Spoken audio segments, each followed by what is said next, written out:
శ్రీ గురుభ్యో నమః. గరుడకేతనము ఇది శ్రీకృష్ణ కథా విశేషములను, అందులోని ధర్మ మర్మములను, తత్వమును, అంతరార్థములను, పరమార్థమును మనకు చక్కగా తెలియచేయునటువంటి పరమపావనమైన గ్రంథము. ఇందలి కథ పూర్తిగా వ్యాస మూలమును అనుసరించినటువంటిది. కృష్ణావతారమందలి నిగూఢములైన అంశములు అనేకములు భాగవతము, మహాభారతము, విష్ణుపురాణము, హరివంశము, బ్రహ్మవైవర్త పురాణము మొదలైన వానియందు అంతర్లీనముగా ఉన్నవి. వానిని వెలికి తీసి భక్తజనులకు అందించుటయే మాస్టర్ ఈకే గారు తలపెట్టిన కృష్ణనవలా సప్తకము అను బృహత్ ప్రణాళిక. ఈ వరుసలోని 4వ గ్రంథమే గరుడకేతనము. అటువంటి ఈ గ్రంథములోని 27 అధ్యాయములు మనము పూర్తి చేసుకున్నాము. 28వ అధ్యాయములోనికి మనము ప్రవేశిస్తూ ఉన్నాము. స్యమంత పంచకము నుండి తిరిగి వచ్చిన కొలది దినములకే పాండునందనులు సపరివారముగా ద్వైతవనమునకు తరలిపోయిరి. అప్పటికి వనవాసమునకు నిర్ణీతమగు 12 సంవత్సరముల కాలము ఇంచుమించుగా పూర్తి అయినది. అంటే ఈ వనవాసం చివరికి వచ్చారండి. అచట వసించుచు వారు ఫలములనే ఆహారముగా స్వీకరించుచుండిరి. ఒకనాటి ఉదయమున అచటకు సమీపమున నివసించుచున్న ఒక బ్రాహ్మణుడు యజ్ఞమునందు అగ్నిహోత్రమునకు వినియోగించు అరణి అను యంత్రమును, దానియందు అగ్నిమథనము చేయు కర్రను త్రాటితో ఒక చెట్టుకు కట్టియుంచెను. ఇంతలో పెద్ద కొమ్ములు గల ఒక దుప్పి అచటకు వచ్చి తన శరీరమును ఆ వృక్షమునకు అదిమి రుద్దుచుండెను. అంతటా ఆ బ్రాహ్మణుడు వ్రేలాడదీసిన అరణియు కాష్టమును త్రాటితో కూడి ఆ మృగముపై బడి దాని కొమ్ములలో చిక్కుకొనెను. ఆ బ్రాహ్మణుడు చూచుచుండగానే అది వేగముగా పరుగుదీసి కంటికి అగపడనంత దూరము పారిపోయెను. ఆ విప్రుడు దానిని కనుగొనలేక యుధిష్ఠిరుని వద్దకు వచ్చి జరిగిన ఉదంతమంతయును తెలిపి ఆ అరణిని కాష్టమును మృగము బారి నుండి తీసుకొని వచ్చి తనకు ఇచ్చినచో తనకు అగ్నికార్యలోపము లేకుండా కాపాడిన వారు అగుదురు అని వానిని ప్రార్థించెను. అయ్యా, అది తీసుకొచ్చి పెట్టండి నాకు అని అడిగాడండి. అంతటా పాండుకుమారులు ధనుర్బాణములు ధరించి బ్రాహ్మణుని కార్యమును సిద్ధింపజేయుటకై ఆ మృగము వెళ్ళిన దిక్కునకు పరుగులెత్తుచూ వెడలిరి. కొంత దూరమునకు వెడలిన పిమ్మట ఆ మృగము వారి కంటపడెను. వారా మృగముపై బాణములు ప్రయోగించిరి. ఒక్క బాణము కూడా ఆ మృగమునకు తగులలేదు. ఆశ్చర్యముగా ఆ మృగము మాయమైనది. వారెంత ప్రయత్నించినను ఆ మృగము కనిపించక వారు హతాశులైరి. అధిక పరిశ్రమ వలన కలిగిన ఆకలి దప్పులతో నీరసించి వారొక చెట్టు నీడన చేరిరి.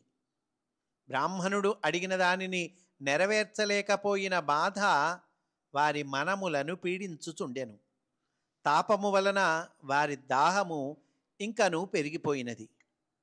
ఇంతలో ధర్మనందనుడు నకులునితో ఇట్లు పలికెను. తమ్ముడా, నీవీ వృక్షమును అధిరోహించి సమీపమున తటాకమేదైనా కనిపించుచున్నదేమో చూడుము. నకులుడు అట్లే వృక్షమును అధిరోహించి చుట్టూను కలయచూచి ఇట్లనెను. అగ్రజ, తటాకముల తీరమున ఉండునట్టి చెట్లు అనేకములు కనిపించుచున్నవి. వాటిపై నీటి పక్షులు కూడా సంచరించుచున్నవి. దీని వలన ఇతటకు సమీపముననే జలాశయమున్నట్లు తోచుచున్నది. ధర్మనందనుడు అతనిని వెంటనే అతడికి పోయి నీరు త్రావి ఆకులతో చేయబడిన దొన్నెలలో నీటిని గొనిరమ్మని ఆదేశించెను. నకులుడు ఆ దిక్కుగా వెడలి సారసపక్షులకు ఆలవాలమై స్వచ్ఛమైన జలములు కల ఆ తటాకములోని నీరు త్రాగుటకు దిగబోయెను. ఇంతలో ఒక అశరీరవాణి అతనికి వినిపించెను. మాద్రీనందన, ఈ తటాకము నా అధీనమున ఉన్నది. ముందుగా నా ప్రశ్నలకు సమాధానములు పలికి పిమ్మట ఇందలి నీటిని నీవు త్రాగి నీ సోదరులకు కూడా కొనిపోవచ్చును. నకులుడు ఆ పలుకులను లెక్క చేయక అందలి శీతల జలములను త్రావి వెంటనే అచేతనుడై నేల కొరిగెను. ఎంత తడవునకు నకులుడు తిరిగి వచ్చు జాడలేకపోవుటచే పాండవాగ్రజుడు సహదేవుని పంపెను. అతడు అతటికేగి తటాక కూలమున ప్రాణహీనుడై పడియున్న సోదరుని చూచిచూ దుఃఖితుడై దాహముతో విహ్వలుడై ఉన్నందున నీటిని తాగబోయెను. అతనిని కూడా ఆకాశవాణి అంతకు ముందు వలె హెచ్చరించెను. కానీ అతడు కూడా అగ్రజుని వలెనే నీరు త్రావి విగత ప్రాణుడయ్యను. సహదేవుడు కూడా రాకపోవుటతో యుధిష్ఠిరుడు తటాకము నుండి నీటిని తీసుకుని రమ్మనియు తమ్ములను వెంటబెట్టుకుని రావలసినదిగాను అర్జునుని ఆదేశించెను. అతడకు చేరిన అర్జునుడు నేలపై పడి ఉన్న తమ్ములను చూచి దుఃఖించెను. ధనస్సును ఎక్కుపెట్టి అన్ని దిక్కులను చూచెను, కానీ ఎవరునూ కనపడలేదు. దాహము మెండుగా ఉండుట వలన నీరు త్రాగుటకై తటాకమున దిగుచుండగా ఆకాశవాణి అతనికి కూడా వినిపించెను. అతడు కుపితుడై శబ్దము వచ్చిన దిక్కునకు శబ్దవేధితో బాణవర్షమును కురిపించెను. ప్రచ్ఛన్నముగానున్న యక్షుడు అతనితో ఇట్లు పలికెను: పార్థ, ఈ విధముగా బాణములు వేయుట వలన ప్రయోజనము లేదు. నా ప్రశ్నలకు సమాధానము చెప్పకుండా నీరు త్రావినచో నీవును మరణించెదవు. ధనుంజయుడు ఆ పలుకులను లెక్కచేయక నీటిని త్రావి సోదరుల వలెనే అచేతనుడై నేలకు పురిగెను. అంతటా యుధిష్ఠిరుడు నీటిని గ్రహించి తమ్ములను వెంట నిడుకొని రావలసినదిగా భీమసేనుని ఆజ్ఞాపించెను. భీముడు అతటకి వెడలి తమ్ములు మృతులై ఉండుటను చూచి ఇది ఎవరో యక్షులో రాక్షసులో చేసిన పని అని తలంచి ముందుగా కొద్దిగా నీటిని త్రావి వారితో యుద్ధము చేయతలంచి ముందుకు నడిచెను. అంతటా అదృశ్యముగానున్న యక్షుడు ముందువలనే భీమసేనుని కూడా హెచ్చరించెను. అతడు ఆ పలుకులను లెక్క చేయక నీటిని త్రావి మృతుడై నేల కొరిగెను. అంతటా ధర్మజుడు తన సోదరులలో ఒక్కరునూ రాకపోవుటను చూచి ఆ రమణీయ ప్రదేశమున పురోగమించి ఆ సరోవరమును సమీపించెను. దాని కూలమున నిర్జీవులై పడియున్న తమ్ములను, చిందరవందరగా పడియున్న ఆయుధములను చూచి చాలా తడవు విలపించెను. అంతటి బలపరాక్రమవంతులగు సోదరులు ప్రాణహీనులై పడియుండుట అతనికి విస్మయమును కలిగించినది. శరీరములందు ఎట్టి గాయములు లేక వారట్లు ప్రాణములను కోల్పోవుటకు గల కారణమును గురించి యోచించి తప్పక ఏదో భూతము ఇట్లు చేసినదని భావించెను. లేదా దుర్యోధనుడు గాని శకుని గాని ఏదో ప్రయోగమును చేసి ఉండవచ్చని శంకించెను. తన తమ్ముల శరీరములందు ఎట్టి గాయములు లేకుండుటయు వారి వదనములందు ప్రసన్నత తరుగకుండుటయు అతనికి ఆశ్చర్యమును గొలిపెను. అతడా జలమును పరీక్షించి ఆ జలమునందు విషము కలుపబడలేదని నిర్ధారించుకొని జలములను త్రాగుటకై ఆ తటాకమునందు దిగెను. అంతటా అతనికి ఎదురుగా కొంగరూపమున నిలిచియున్న యక్షుడు అతనిని వారించి ఇట్లు పలికెను: రాజకుమార, నేనిందలి మత్స్యములను తినుచున్నవాడను. దీనిపై ముందు నుండియే నాకు అధికారమున్నది. నా ప్రశ్నలకు సమాధానము చెప్పకుండా జలములను త్రాగినచో నీ సోదరుల వలె నీవును యమలోకమునకు చేరెదవు. యక్షునితో యుధిష్ఠిరుడు ఇట్లు వినమ్రుడై పలికెను: నీవు రుద్రుడవో లేక వసుగణములలోనూ మరుద్గణములలోనూ గల ప్రధాన దేవతవో అయి ఉండవచ్చును. దేవతలు యక్షగంధర్వాదులలో ఎవరునూ నా తమ్ములను జయింపగలవారు లేరు. అట్టి వారిని పడగొట్టగలిగిన నీవెవరవై ఉందువు? నీకు కావలసినదేమి? నువ్వైతే సామాన్యుడవి కాదయ్యా అంటున్నాడండి. నేను వినమ్రుడనై నీకు నమస్కరించుచున్నాను.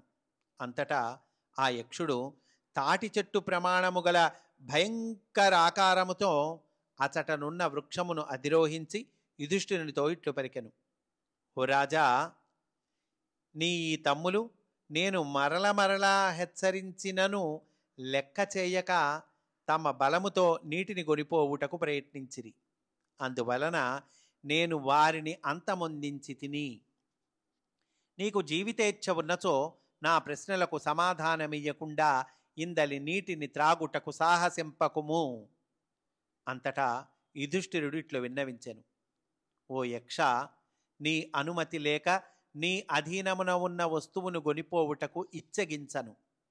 నా బుద్ధికి భాషించిన మేరకు నీ ప్రశ్నలకు సమాధానములను ఇచ్చుటకు ప్రయత్నించదను.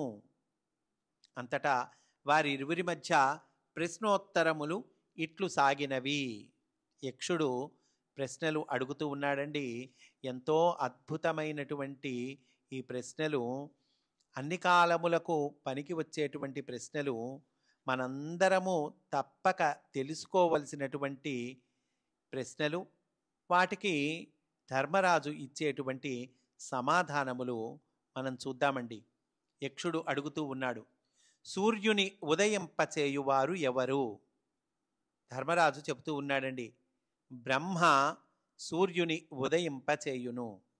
ఆ తర్వాత అడుగుతూ ఉన్నాడు, అతనికి దగ్గరగా నడుచువారు ఎవరు? అంటే సూర్యుడికి దగ్గరగా నడిచేవారు ఎవరు అంటే ధర్మరాజు గారు చెప్తూ ఉన్నారు, అతనికి దగ్గరగా చెరించువారు దేవతలు.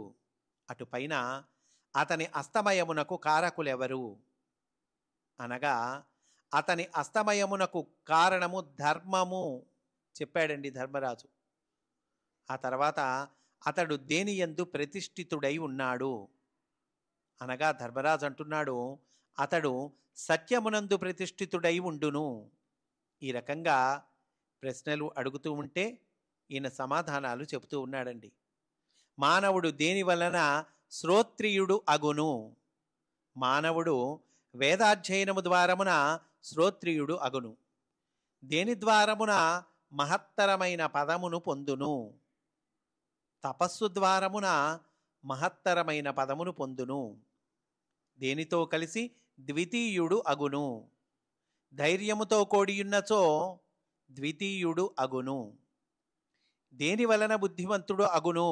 మానవుడండి. మానవుడు బుద్ధిమంతుడు అవ్వాలంటే ఎట్లా అవుతాడు అని అడుగుతున్నాడండి. వృద్ధుల సేవ చేత బుద్ధిమంతుడు అగును. పెద్దవారికి సేవ చేయటం అండి, దాని ద్వారా బుద్ధిమంతుడు అవుతాట. ఇంకా అడుగుతున్నాడండి యక్షుడు, బ్రాహ్మణులందు దైవత్వమనగా ఏది? స్వాధ్యాయమే బ్రాహ్మణులయందు దైవత్వము. స్వాధ్యాయం అంటే వేదాధ్యయనం అండి. బ్రాహ్మణులయందు దైవత్వమట. ఆ తర్వాత అడుగుతూ ఉన్నారు, ఈ బ్రాహ్మణులలో వారిలో సత్పురుషుల వంటి వారి ధర్మము ఏది అంటే తపస్సు సత్పురుషుల వంటి వారి ధర్మము. వారి యొక్క మనుష్య భావన ఏది? మరణము మనుష్య భావము. వారి ఎందలి అసజ్జనులను పోలిన ఆచరణ అనగానేది అంటే సింపుల్గా చెప్పాలంటే చెడ్డవారిని పోలిన ఆచరణ అనగా ఏది అని అడుగుతున్నారండి. ఇతరులను నిందించుట అసత్పురుషుల వంటి వారి భావము. ఇతరులను నిందించటం అండి, అదండి. ఆ తర్వాత యక్షుడు అడుగుతూ ఉన్నాడు, భూమి కన్నా బరువైనది ఏది? భూమి కన్నా బరువైనది తల్లి. తండ్రి కన్నా ఎత్తైనది ఏది? తండ్రి కన్నా ఎత్తైనది ఆకాశము. వాయువు కన్నా వేగవంతమైనది ఏది? వాయువు కన్నా వేగవంతమైనది మనస్సు. గడ్డి కన్నా అధికమైనది ఏది? గడ్డి కంటే అధికతరమైనది చింత. చింతండి, దిగులు పడతామే మనం, అది. ఇంకా అడుగుతున్నాడు యక్షుడు, ఓ రాజా, సమస్త ప్రాణులకు అతిథి ఎవరు? అంటే గెస్ట్ అండి. అన్ని ప్రాణులకు గెస్ట్ అట. గెస్ట్ ఎవరు? అగ్ని సమస్త ప్రాణులకు అతిథి అయినవాడు. సనాతన ధర్మమనగా ఏమి? వినాశము లేనట్టి ధర్మమే సనాతనమైనది. సనాతన ధర్మం సనాతన ధర్మం అంటున్నాం కదండి మనం. ఏంటి అసలు సనాతన ధర్మం అంటే? అంటే చెప్తున్నారు, వినాశము లేనట్టి ధర్మము, అంటే శాశ్వతమైన ధర్మము అదండి. ఆ తర్వాత అడుగుతూ ఉన్నాడు, అమృతమనగానేది? అమృతమనగా గోక్షీరము, ఆవు పాలండి. ఈ జగత్తు మొత్తము ఏది? వాయువే ఈ జగత్తంతయు. వాయువు ఈ జగత్తు మొత్తం అటండి. ఇంకా యక్షుడు అడుగుతూ ఉన్నాడు, మనుష్యుని ఆత్మ అనగానేది? పుత్రుడే మానవునికి ఆత్మ. ఆత్మావై పుత్రనామాసి అంటారు కదండి, అదే ఇక్కడ చెప్తూ ఉన్నాడు. పుత్రుడే మానవునికి ఆత్మ.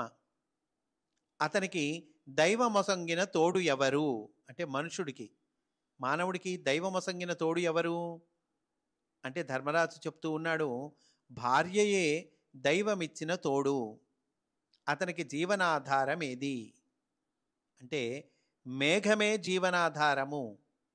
అతనికి ఉత్తమమైన ఆశ్రయం ఏది? దానమే అతనికి పరమాశ్రయము. యక్షుడు ఇంకా అడుగుతూ ఉన్నాడు, లోకమునందు ఉత్తమమైన ధర్మమేది? దయయే లోకమునందు ఉత్తమ ధర్మము. దయండి. నిత్యము ఫలము నొసంగు ధనమేది? వేదోక్త ధర్మము నిత్యఫలదమైనది. దేనిని వశమునందుంచుకొన్నచో మానవుడు శోకరహితుడగును. అంటే శోకం లేకుండా ఉండాలంటే దేనిని వశమునందుంచుకోవాలి? మనస్సును వశమునందుంచుకొన్నచో మానవుడు శోకరహితుడగును. ఎవరితో స్నేహము చేసినా అవి నష్టము కాకుండును. సత్పురుషులతో చేసిన మైత్రి నశింపనిది. దేనివలన మానవుడు మృతునితో సమానుడగును? దరిద్రుడగు పురుషుడు మృతునితో సమానుడు. రాజ్యము దేనివలన మృతతుల్యమగును? పాలకుడు లేని రాజ్యము నశించును. శ్రాద్ధకర్మ దేనివలన మృత సమానమగును? శ్రోత్రియుడగు బ్రాహ్మణుడు లేని శ్రాద్ధము మృతమగును. యజ్ఞము దేనివలన నష్టమగును? దక్షిణ లేని యజ్ఞము నష్టమగును. మనుష్యులకు జయించరాని శత్రువెవరు? క్రోధము మనుష్యునకు జయింపరాని శత్రువు. అంతులేని వ్యాధి అనగా ఏది? లోభము అంతులేని వ్యాధి. సాధువు అనగా ఎవరు? సమస్త ప్రాణుల హితము కోరువాడే సాధువు. ఎవడు అసాధువు అనబడును? దయ లేనివాడు అసాధువు. ఇంకా అడుగుతున్నాడండి యక్షుడు, రాజా, వంశము, ఆచరణము, స్వాధ్యాయము మరియు శాస్త్ర శ్రవణము అను వానిలో వేని ద్వారమున బ్రాహ్మణత్వము సిద్ధించును. బ్రాహ్మణత్వము వేటి వల్ల సిద్ధిస్తుంది అని అడుగుతూ ఉన్నాడండి. ధర్మరాజు చెప్తూ ఉన్నాడు, వంశము కానీ స్వాధ్యాయము కానీ శాస్త్ర శ్రవణము కానీ బ్రాహ్మణత్వమునకు కారణములు కావు. ఆచరణము మాత్రమే బ్రాహ్మణత్వమునకు కారణము.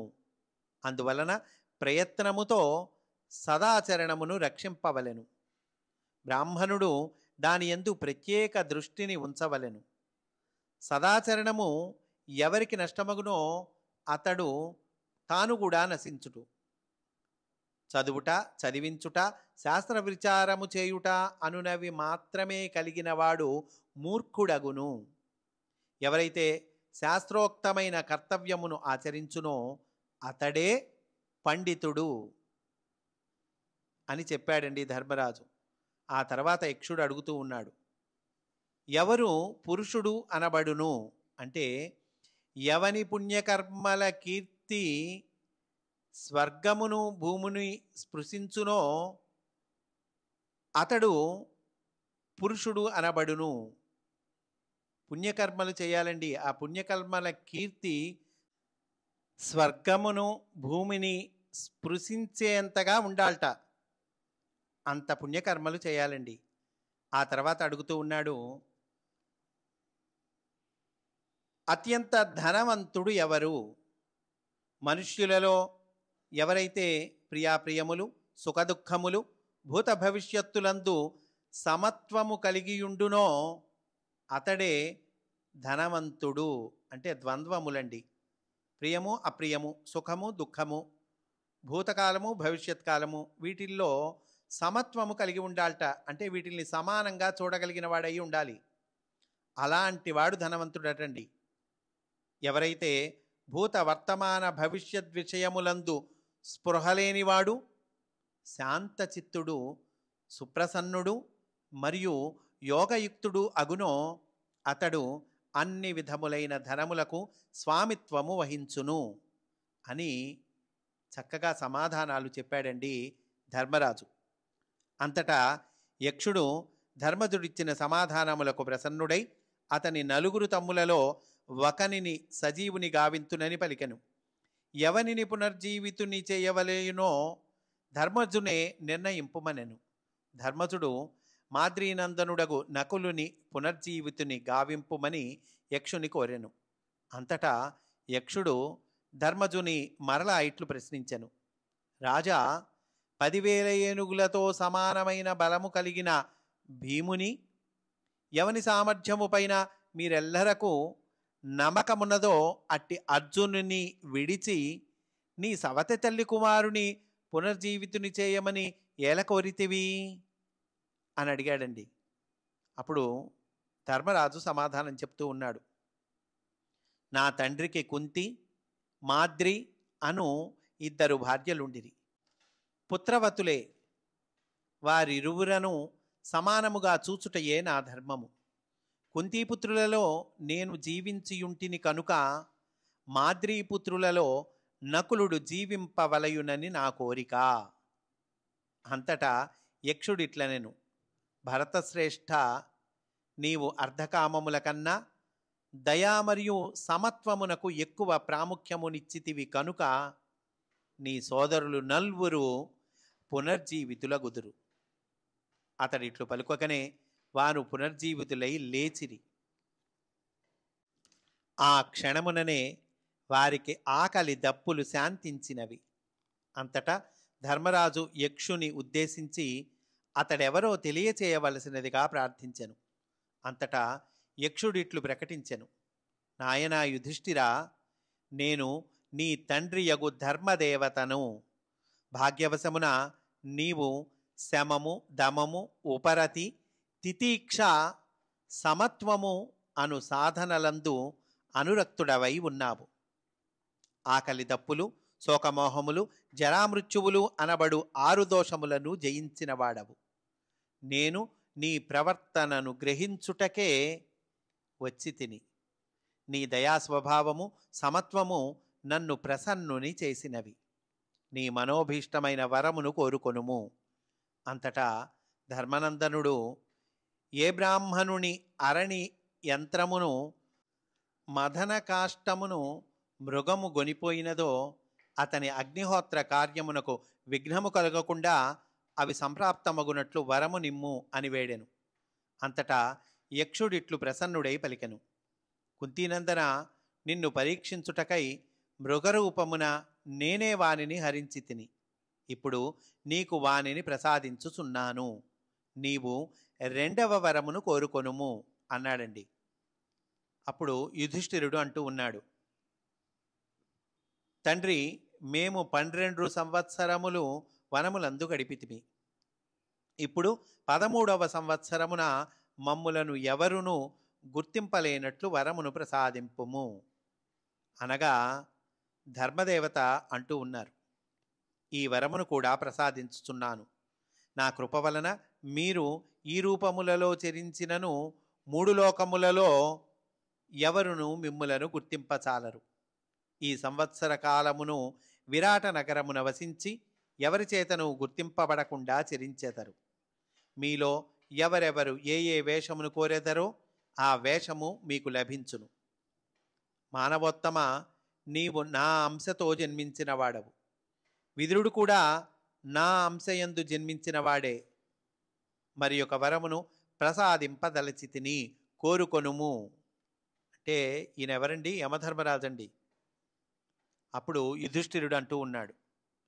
నేను లోభ మోహ క్రోధములను జయించునట్లును, దానము తపస్సు సత్యము అనువానియందు నా మనస్సు ఎల్లప్పుడూ లగ్నమై ఉండునట్లును వరమును కోరుచున్నాను అనగా మరల ధర్మదేవత అంటున్నారు, ఓ పాండునందన, నీవు జన్మతోనే ధర్మస్వరూపుడవు. అందువలన ఈ గుణములు నీకు స్వాభావికములు.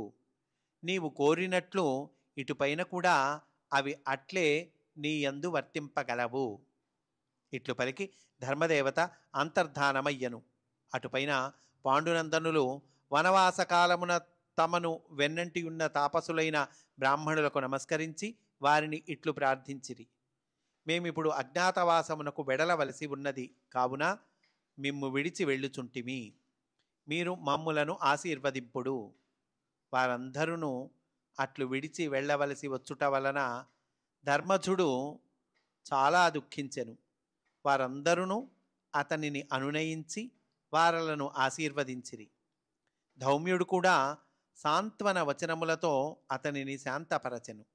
ధౌమ్యుడును పాండునందనులను పాంచాలియు తమ ఆశ్రమమునకు మరలి వెళ్ళి అరణియంత్రమును మదన కాష్టమును తమ సహాయమును కోరిన విప్రునకు అందచేసి అతని వద్ద సెలవు గైకొనిరి.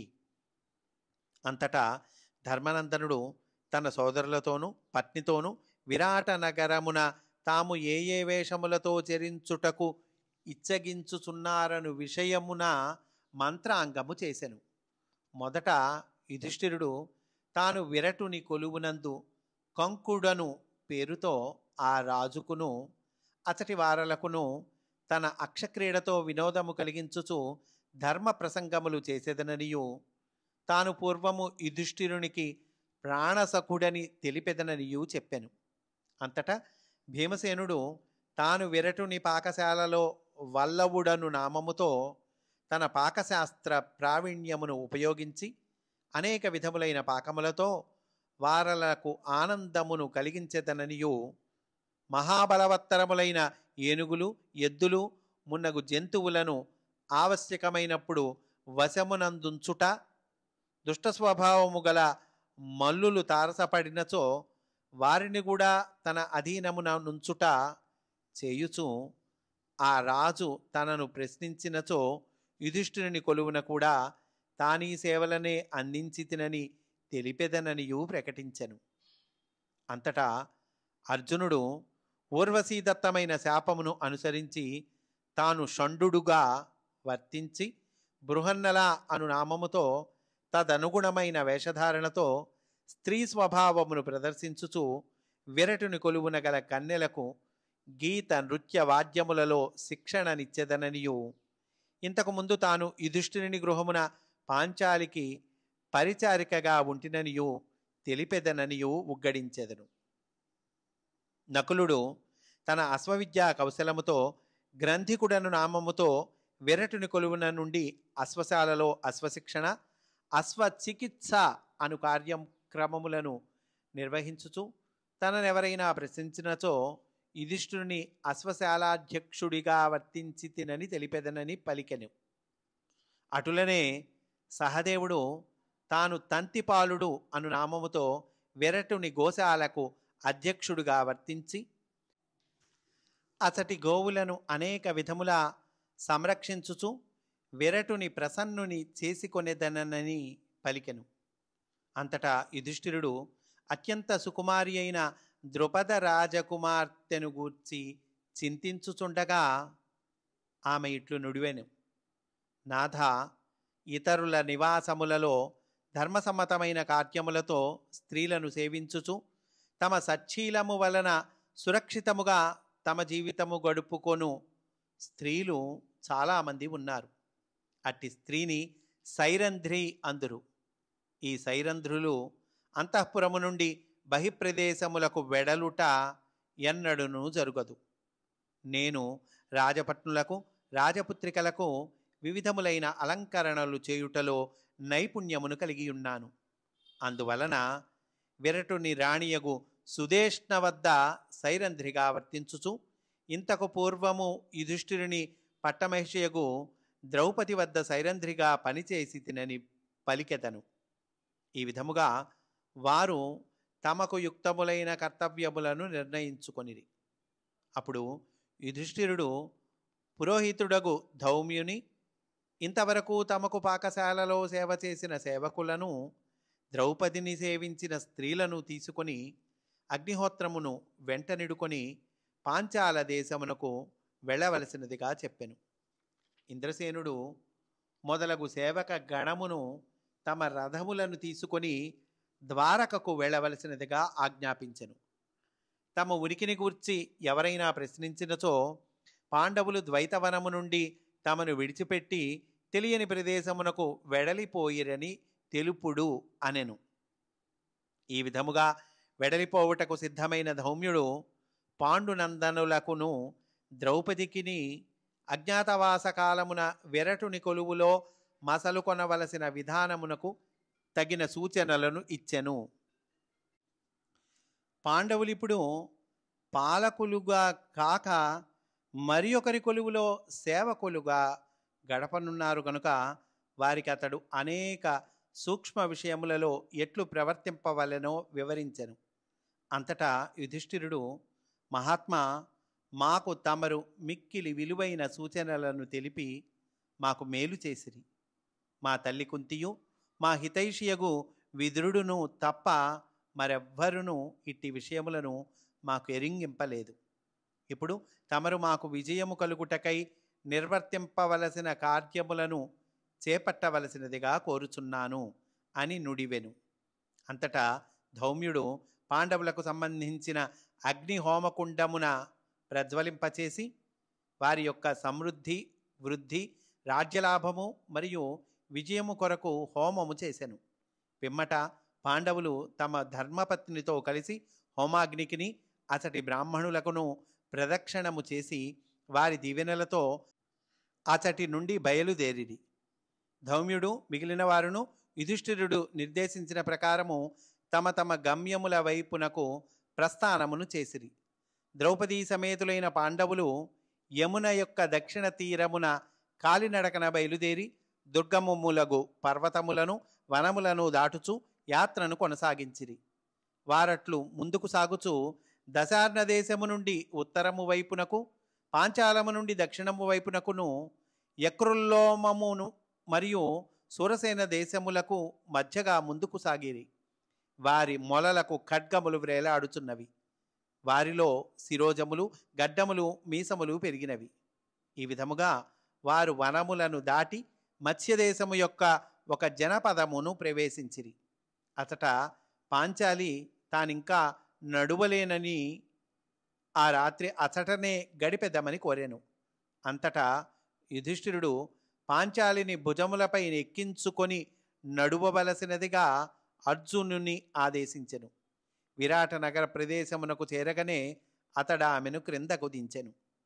అప్పుడు యుధిష్ఠిరుడు తాము తమ ఆయుధములతో నగరమున ప్రవేశించినచో అందరూ తమను తేలికగా పసిగట్టెదరని, అందువలన వాటిని పొలిమేరలలోనే ఉంచి వెడలవలయునని ఆదేశించెను. అందులకు అర్జునుడు కొంచెము దూరముగానున్న శ్మశాన భూమి సమీపమున ఒక గుట్టపైనున్న విశాలమైన సెమీ వృక్షమును చూచి తమ శస్త్రాస్త్రములను దానిపైన ఉంచవచ్చని సూచించెను.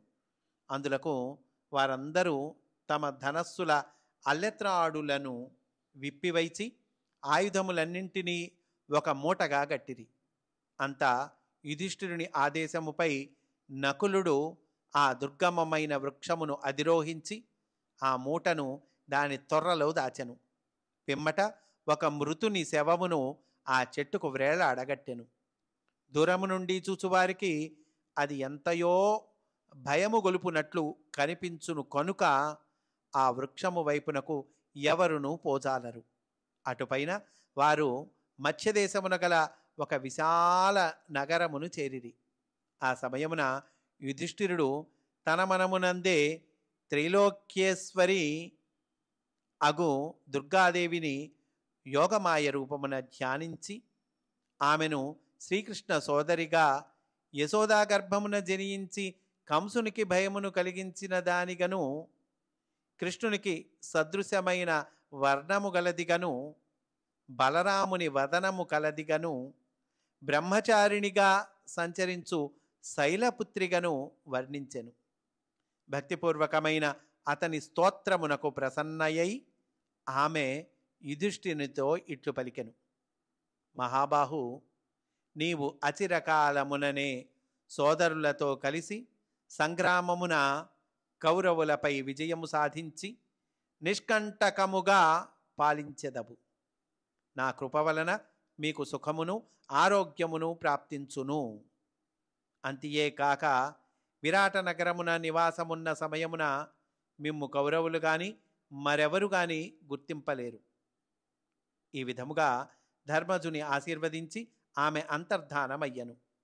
అచటి నుండి ధర్మనందనుడు వాసుదేవుని స్మరించుచు విరాటుని రాజభవనము వైపు ప్రయాణించెను అని అంటూ ఈ అధ్యాయాన్ని పూర్తి చేశారండి.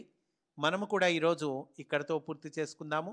రేపటి రోజున మనము 29వ అధ్యాయములోనికి ప్రవేశిస్తాము అని సవినయముగా మనవి చేసుకుంటూ స్వస్తి. వాసుదేవా.